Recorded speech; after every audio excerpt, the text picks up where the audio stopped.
all of the content we are being offered is success based. I mean, all of what we consume all day is about those great companies, Tesla and Virgin Galactic and the Kardashian and Elon Musk and all those people, extraordinary people and their ventures.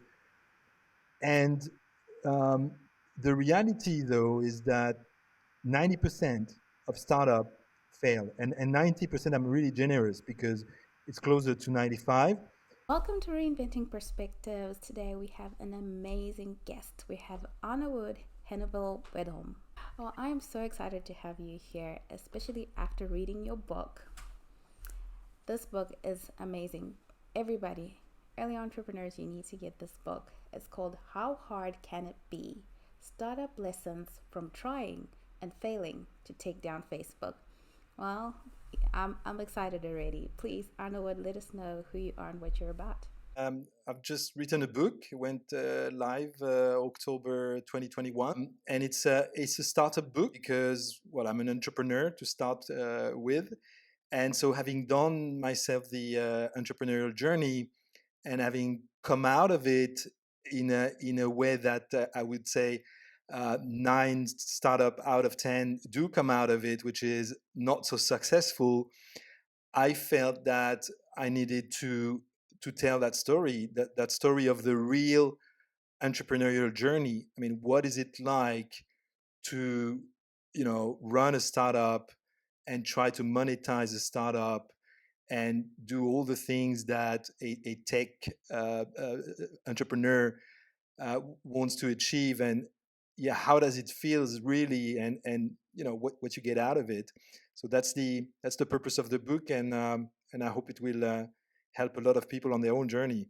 I'm going to quote your book here quite a bit in this interview. So bear with me for you. To the audience, I'm just giving you snippets of this amazing book.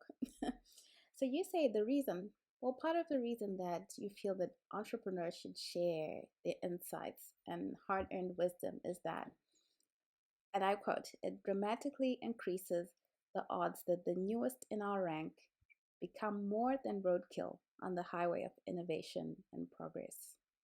More than roadkill on the highway of innovation and progress. That got me right there. It sucked me right in. So tell me, you know, from reading this book, this is not your first startup.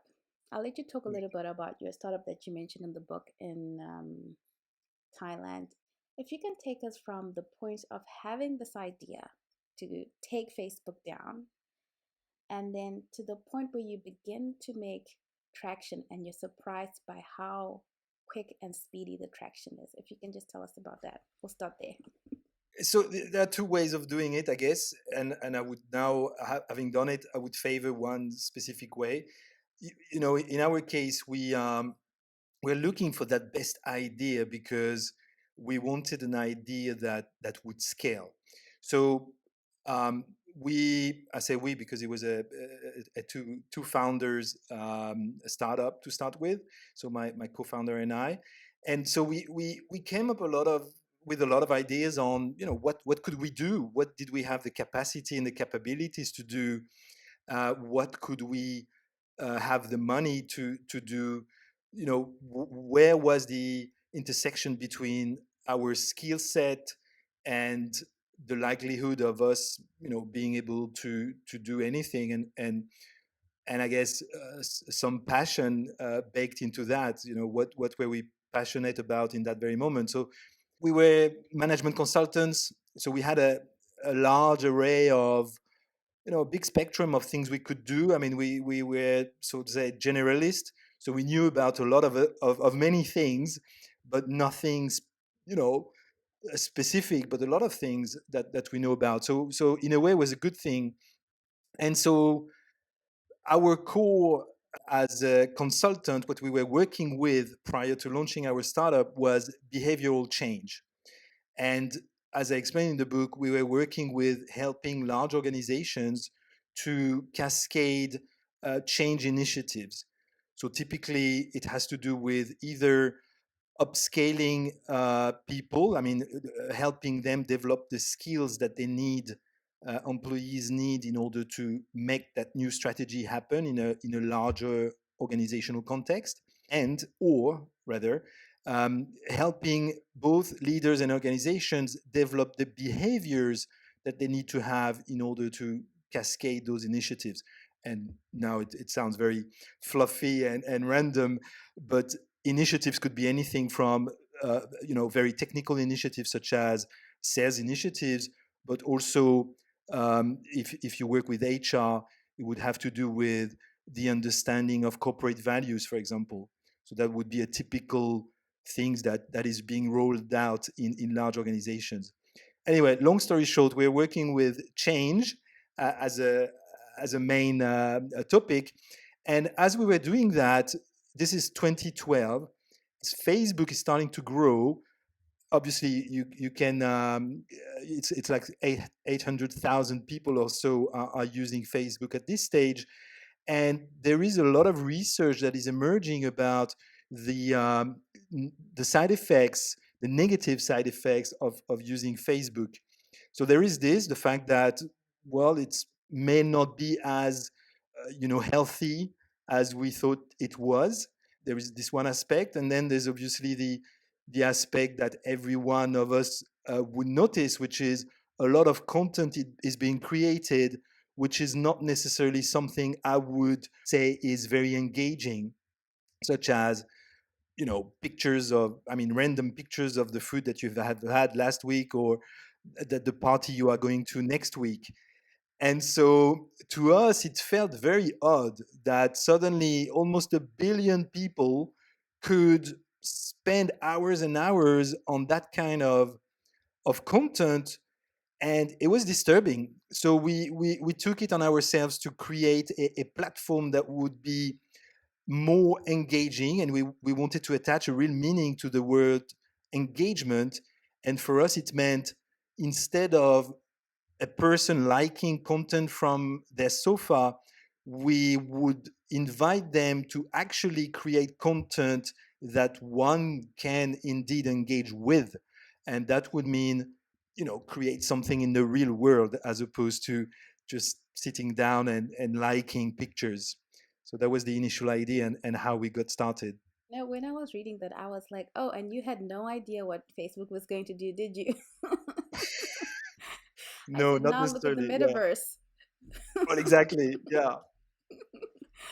So, wow, it was noble, noble idea. And I definitely could see a lot of people who, even up today, a lot of people who are anti-Facebook are anti-Facebook for that reason. And I think the research has become more than overwhelming Mhm. in the side that what you initially had thought of was actually going to be way worse than True. That was almost like 10 actually. years ago now, looking Yeah, back, yeah, right? yeah. You and your partner, Magnus, is it Magnus?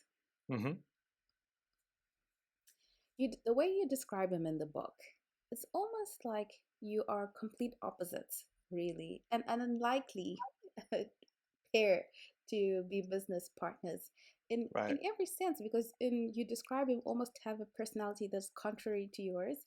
You describe Mhm. him even to having perspectives that are contrary to yours, which brings me to something that a lot of our early entrepreneur audience is probably interested in, like, what makes for a great business partner and what makes for a great startup team. Yeah, I think you captured it right there in the one sentence. It's easier to attract people that are similar to you, which in fact is the total opposite you should do, right? You should try to get in business with people. So first, not friends. Second, people that complement you. So your co-founder and the initial team should definitely be what you're not, because otherwise you'll have duplication of skills and competencies, and that will not be a great team, as every business person really knows and should understand. If they don't, is that there will be a lot of work to be done, and if we have people having the same competencies and only being capable of doing the same things, you won't go too far. So what you want to have is really a strong team of personalities that complement one another and that can look at the same thing but from a different perspective and have discussion that are really strong and everyone can argument their positions. We don't have to be in agreement. We just have to come out of those discussions with really something that is greater than when we came into whatever discussion that we will take as a new founded team. Something interesting, Arnaud. So, in the case where you were equal partners, I'm guessing, Yeah. on issues where you really totally disagreed on something, how would you move forward in that case? Well, making compromises, right? I mean, it's the same. It's like because we are equal partners, we and smart enough to understand that you can't always win, right? You have to. It's like give and take. Some stuff you let go, and others you really believe that this your way is the better way. And if you can argue for it, then yeah, it's like argumenting and debating and convincing the other part that indeed you make a greater point. Yeah, it's certainly a bad idea to always agree. You should disagree. I mean, Magnus and I disagreed a lot as you went through the book yourself. It made us for a really strong team. We could have those really heated arguments and discussions, but the result would always be that we move the thinking forward and we advance the company really. Yeah, stronger arguments wins. That's a great answer. You talk about getting into an accelerator program. I'm getting that Sting was an accelerator program. If you can talk a little bit about your journey into getting into an accelerator program, and also if you feel that that was really a necessary component of your journey, because there may be entrepreneurs that are listening and thinking, should I make getting into an accelerator program a priority, or maybe should I go to a business school, or should I try and figure it out on my own? So if you can just speak to that as well. Well, it's certainly not a requirement. Obviously, a lot of great companies have made it without. It's not a requirement, but in our case, we have to take a few steps back. As I said, we were consultants. We were not tech entrepreneurs. I mean, we had nothing of the tech background. We couldn't code. We couldn't write code or whatnot. And so we're a bit at odd with the vision that we had. The purpose we had created ourselves, which was to displace Facebook, sounded a bit conflicting to our background. So, in order to sort of, how should I say, to feel better about ourselves and our vision, we felt that entering an incubator could not only help us in those early days, and perhaps bring us the competencies. I mean, first, the understanding that we didn't have. And second, we thought that it was just the two of us initially, that through networking, because those places are really meant for networking, exchanging of ideas, meeting new people, potentially angel investors, like the first layer of people that would invest in such a high risk company. We thought it would be a fantastic opportunity for us to try to connect the dots there. So it was hard to get in. Actually, as I describe in the book, we got rejected the first time we pitched, because just like anything that is competitive, it's not that the door is open and you can show up and money will be thrown onto you. It's really about competing, right? It's again, it's all about the best wins. So we did pitch and we did get rejected for the reason I mentioned, that we were not tech enough, uh, based on what we wanted to do and what we had, which was nothing then.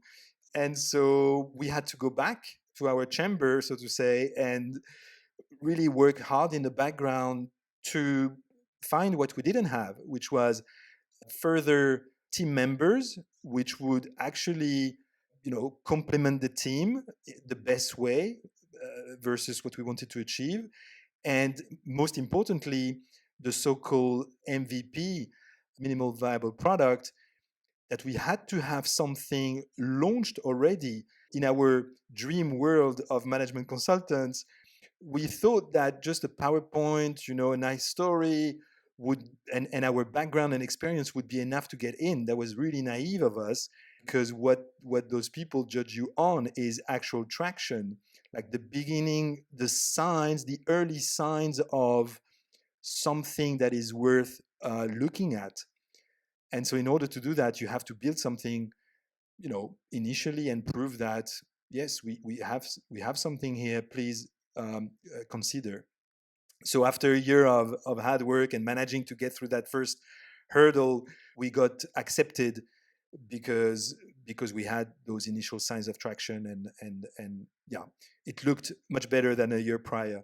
I love when you share the process of doing that, because to a lot of entrepreneurs, it's it's almost like a world in itself. But a very important thing to know about that.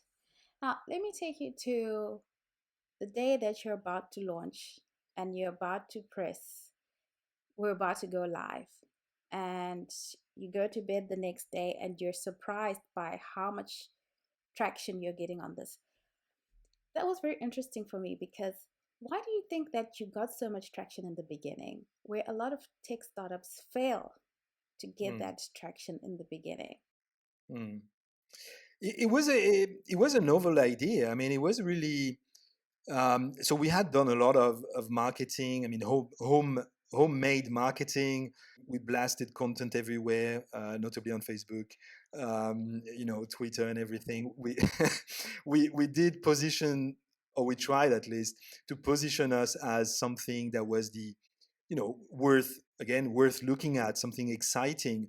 So we did manage to create that spark of interest initially.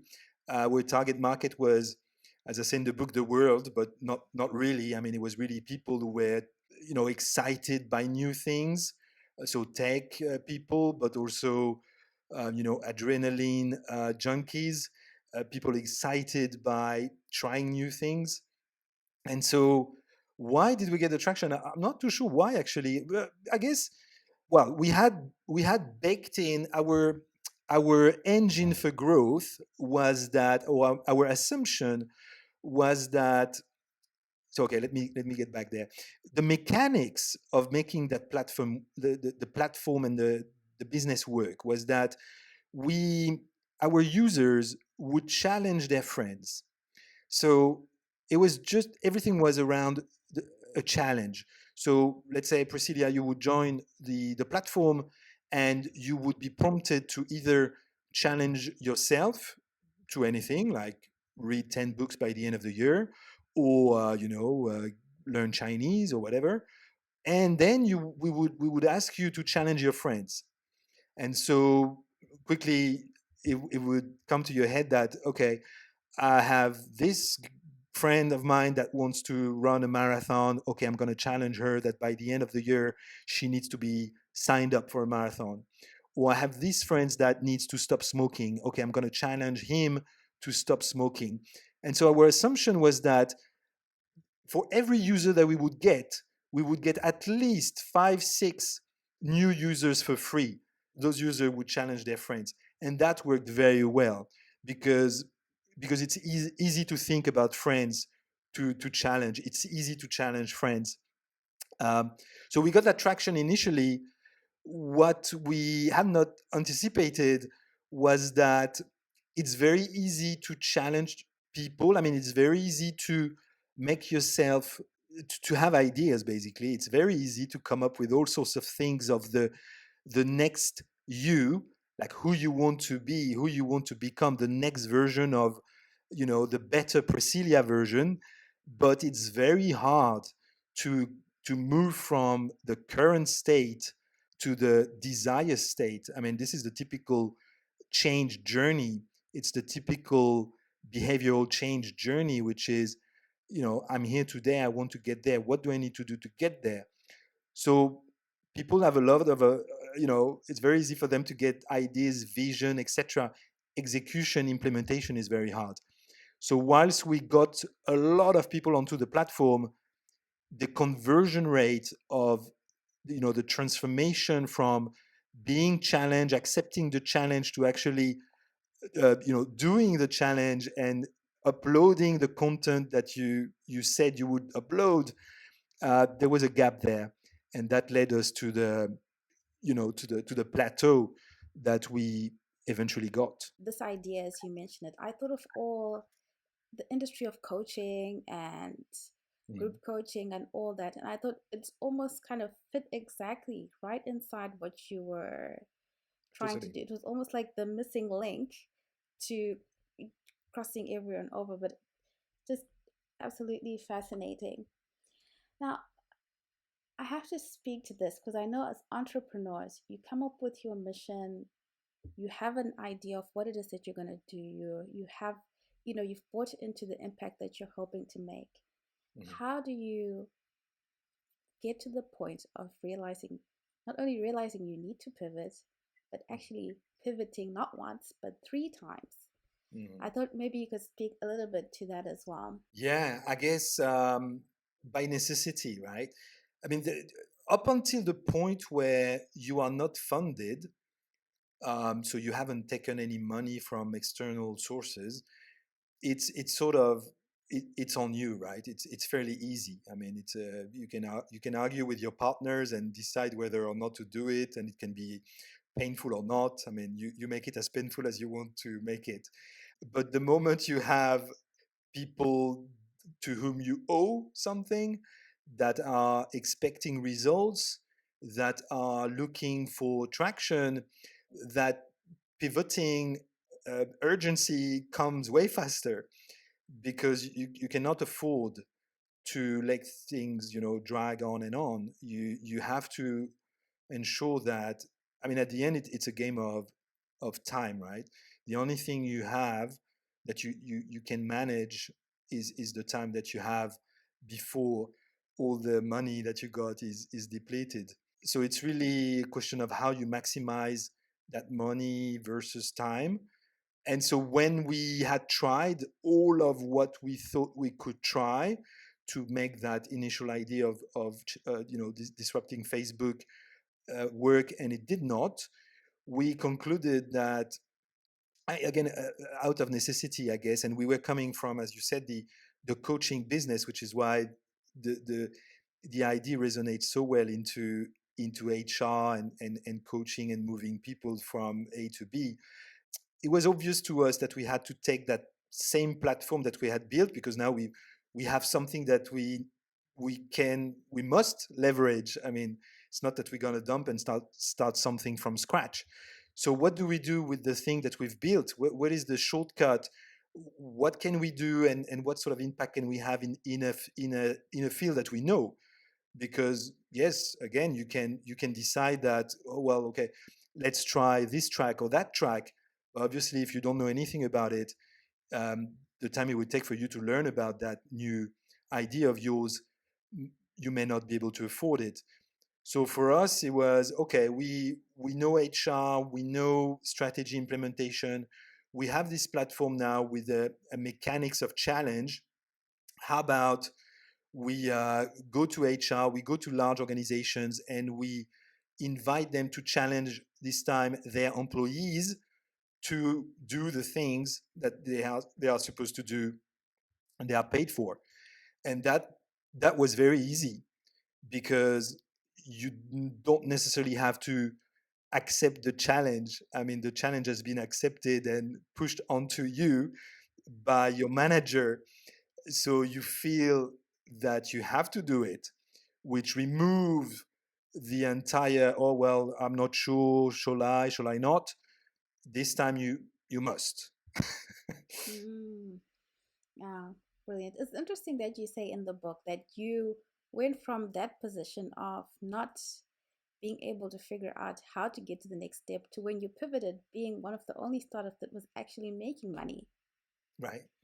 And it brings me to, I don't know much about accelerators, but only, from what you hear, that is almost like it can end up being an environment, especially in the US, where it becomes um, this environment of professional fundraising Mhm. without actually anything ever bringing back or a Right. return to the people who are investing. So I thought I'd ask you, Is that what it's like? Is that kind of the sense of what you saw while you were there? Normally, when you are in an incubator, you are really building your product. You're really figuring it out. What happened to us, I guess, because of the network and the experience that we had prior, and we were a bit above the average age, so we had experience prior. We could directly, we had this half baked product, but we could nonetheless directly bring in clients. And because we had worked before, we knew a thing or two about, relationship building and client and signing contracts and a lot of those things. It was easier for us, I would say, to create real clients, which was a bit of a curse as well, because we ended up signing very large organizations, again, due to our experience and our network, very, very large companies, which whom we did challenges for 3, 4, 5,000 people. But then we set ourselves a bar that was so high that we built expectations for everyone else, right? For our investors, for our coaches in the incubator, that okay, this is the level at which we deliver, and now anything lower than that would not be good enough, right? So that is a tricky situation as well. I mean, now looking back, um, the typical startup definitely starts at the bottom. You develop your product, you understand who you are, um, based on small iterations, small proof of concepts, tiny clients. And as you gain confidence and as you gain understanding of how you can generate value, then it becomes easier to move up the value chain and charge and increase the pricing as you go up and as you fill up with people and competencies inside your own organization. So we took the thing from the other end, which I think in the end really uh, help us go down faster. Hmm. Do you think that looking back, even as I read the book, I feel like the speed at which you always have growth is just so rapid and so extreme. Hmm. And then you're working all day, 20 hours a day. Mm. And like you said, I think at some point in the book, you have somebody who comes and wants to see where you're operating from and is shocked to see how many people are operating this this Right, company that has been supporting thousands and thousands of employees through transformation and change. How did right. you feel about looking back about the way in which you managed growth? Yeah, I think we did well, because I mean, in the end, if the idea is to be scalable, which it is, right? I mean, the idea is to scale through tech. And in that sense, we were, to some extent, we were extremely scalable because we had managed to build a platform that was resilient, that was strong. We could have a lot of people onto it, even though, yes, I described, the ups and downs of making that happen. But we had that platform, and then we had very few people to manage it because, in fact, we didn't need any people. The tech was doing the thing. There's no need to overstaff just for the sake of, reassuring your buyers that you are a legitimate company, right? I think it's an old school idea that okay, how can we work with those guys? They are 5, 6 people. We need to match, work with someone of our size or slightly lower, smaller size.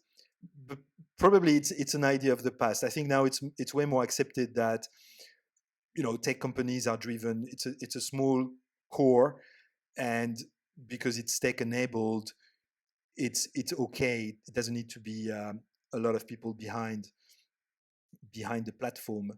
But perhaps 10 years ago was less of an obvious thing.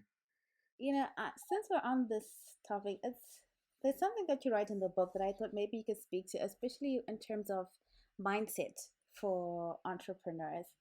You write that I quote, I wondered if I was wired properly. In the space of a day, particularly as things got harder, my mind would vacillate between the absolute certainty that Challenger us would take the world by storm and a deep inner skepticism of our, or at least my, ability to convince even one more potential business partner to join us. I could swing from total euphoria to shocking lethargy and depression. I think Right. that's the entrepreneurial journey in a Totally. nutshell.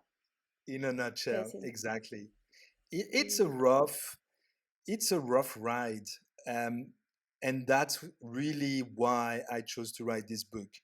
I mean, you are in this space, and you probably have seen the same thing as I have, and made the same sort of conclusion, is that all of the content we are being offered is success based. I mean, all of what we consume all day is about those great companies, Tesla and Virgin Galactic, and the Kardashian and Elon Musk and all those extraordinary people and their ventures. The reality, though, is that 90% of startup fail, and 90%. I'm really generous because it's closer to 95. And when I say they fail, they don't pass the 10 years mark, and when they do, most of them are not profitable. They're just there. And so my conclusion is that if with so much content about success, like extraordinary success, we have a 95% failure rate, my argument is that maybe it's not so much success that we should be shown, but the actual journey of what it takes to make it, to actually run a startup. Because what happens is that, and I was in that case myself, it's very easy to quit. It's very easy to believe that that thing that you're experiencing, which is hard, you are the only one experiencing it because you haven't seen that content before. All of what you've seen is amazing, glossy magazines, fantastic billboards with successful, smiling people, amazing books with, Oprah that made it. But these are just a tiny fraction of what's out there. The vast majority is not that. The vast majority is failure, or at least, if not failure, is struggle. And as we're not being shown that, we've got a totally false expectation of what should happen to us. And when that rough thing hits us, we feel totally incapable of tackling it, and it is what leads people to stop dreaming. It is what lead people to say after a year or two, well, it might not have been for me. I might try myself to something else. So I thought that by putting out the real journey of, it's hard every day. It's been hard for us for 7 years. It's every day, literally. You have something coming at you. And then if you are aware of that, then it's very easy to accept that it is a fact. It is hard. And now that I know it, I can prepare myself, or at least I'm not surprised. I'm not surprised when it comes to me. Whereas if you are in this, fantasy world of, I'm gonna be a Elon Musk because I'm working from 6 p.m. to 7 p.m. after my 9 to 5 job, and I'm gonna launch rocket to space, then you are, you're gonna hurt yourself. So my perspective is that let's bring something to the table here, something that is the real journey, because I haven't seen any book like this. So I took it on me to share my experience. And yes, although it is my experience as a baseline, in the narrative is my narrative, but it's certainly an aggregate of all the things that I've been reading, I've been listening to all the people that I've met. I mean, it's 15 years plus of experience in entrepreneurship. I like that you bring in Elon Musk because there's a quote from him that I like, and he says something like, "As an entrepreneur, our job is to no, as an entrepreneur, we're always wrong, Mm, and our job is simply to try to be less wrong." mm. So I think that ties in very well with what you're saying. And, thank you for sharing your story. The book is amazing. And I love your message that is basically we must all fail our way to success. That this is just a Exactly. part of the road to getting to somewhere because, wow, what a start. Before I talked about your first startup, which was in Thailand, and then I got sidetracked, but I want to come back to that because you talk about how that ended. And you said that basically, okay, so and I'll quote you on this. It says, "For a while, business was booming, but after a mere 2 years in business, a large Thai advertising group entered our lane and crushed us overnight." So then my question to that is, how can startups avoid this? It seems almost unavoidable aspect where you gain enough traction to be crushed by the big guy. Yeah. Yeah, I guess it's there are a few things to say on that particular case. I mean, to make it specific to my own case, the reason I think we could not defend ourselves in that particular instance is that, in fact, we had nothing. We're just a middleman. So we had no, we had no assets per se beside, the process, the knowledge of the process that we had learned, but it's not enough to sustain your positioning and to defend the value that you add, because in fact, you can be copied overnight, so there's nothing that you bring that is not replaceable. So I think that's a great point in terms of, of course, it all depends on the kind of business you're after. I mean, I'm not saying that you have to have a business that is not replicable, because clearly, you can take whatever, a bakery. You have many bakeries. It's not that you have just one bakery and it's the one bakery in town.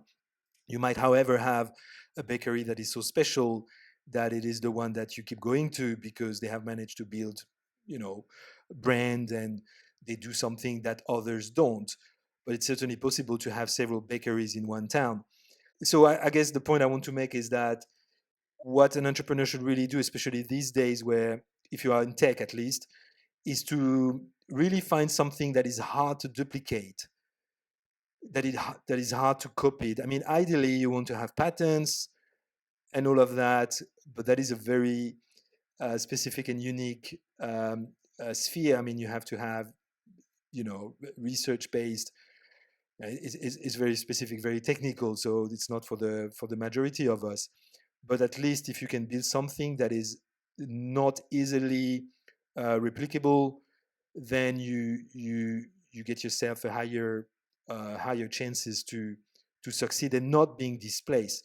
So to go back to the Thai case, which I made in the beginning of the book, it was one of my initial startup ideas, and it was a great learning experience for me, because that's really what I uncovered while doing this, is that we had a process, we had found a way to make money, but that was not enough to sustain us. Anyone could literally, with enough weight, come and crush us, and that's what happened.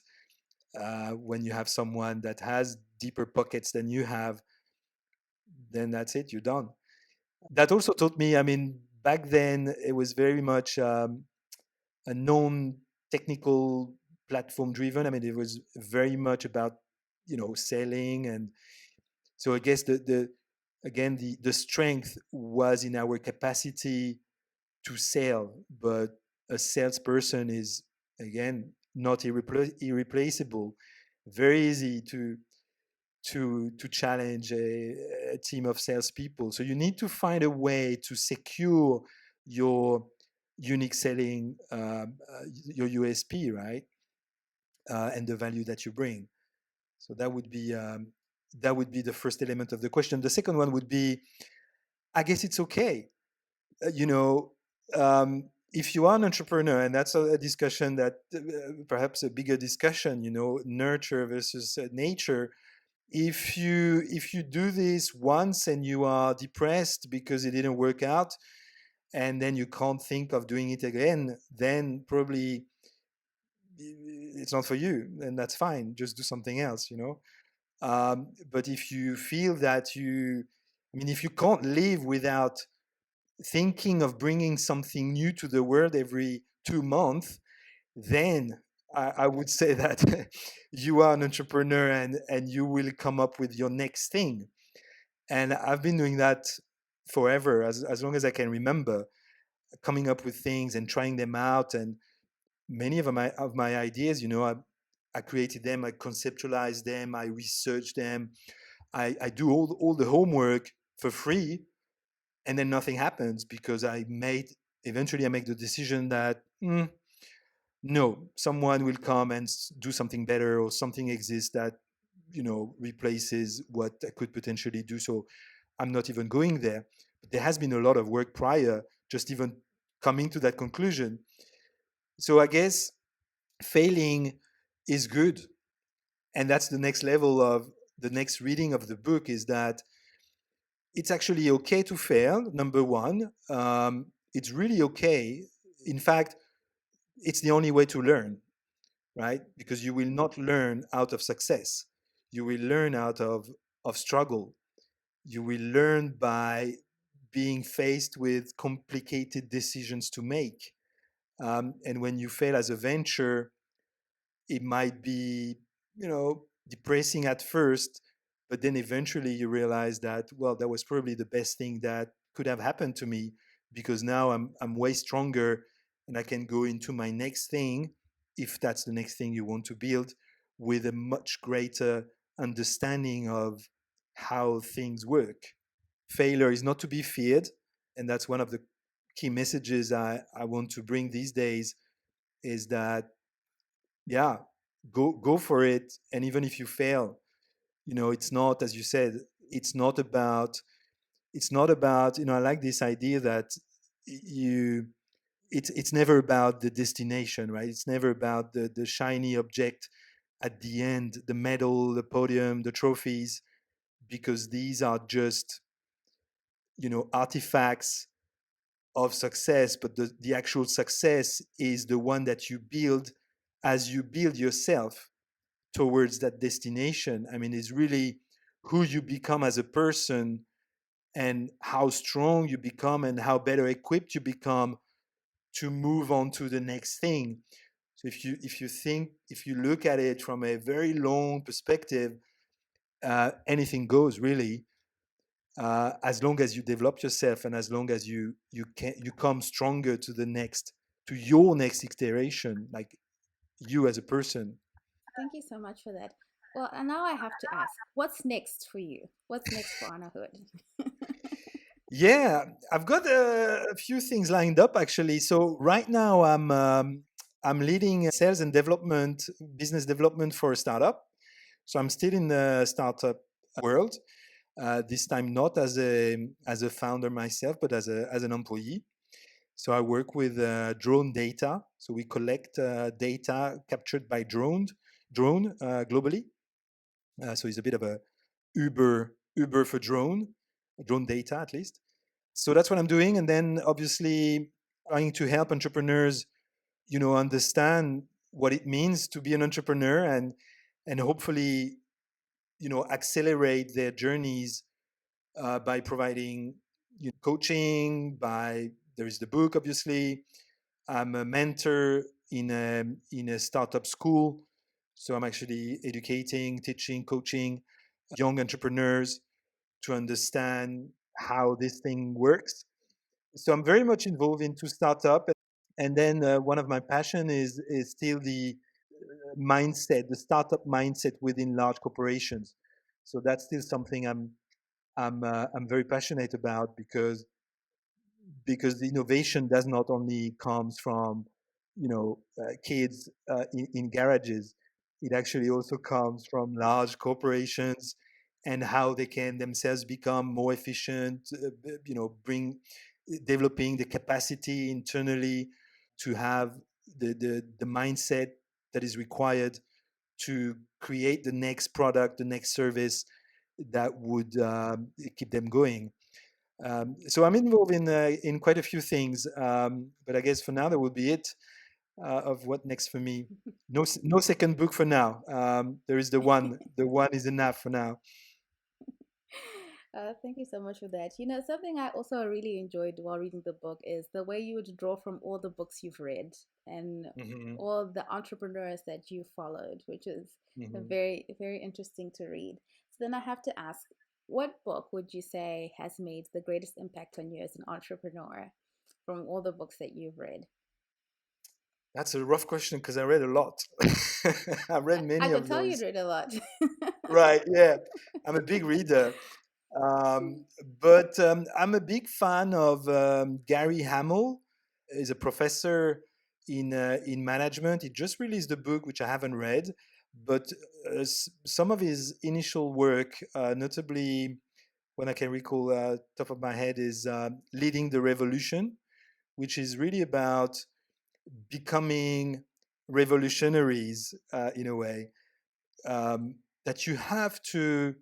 So okay, his work is mostly within the context of large organizations, but you can apply the thinking, across really small and tiny organizations, which is you really have to go against the status quo. I mean, there is only something that is worth pursuing is trying something that changes the way things are currently done. Otherwise, you're just a copycat or you're just doing more of the same.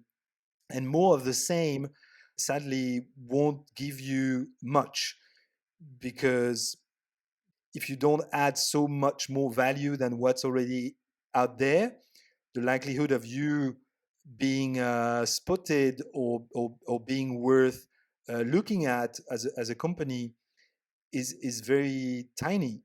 So, really, I would encourage people to really think big and not be attached to the way things have always been done, because that is just an illusion. It's easy to think of the tiny layer of value add, but it's not enough to make you a sustainable company.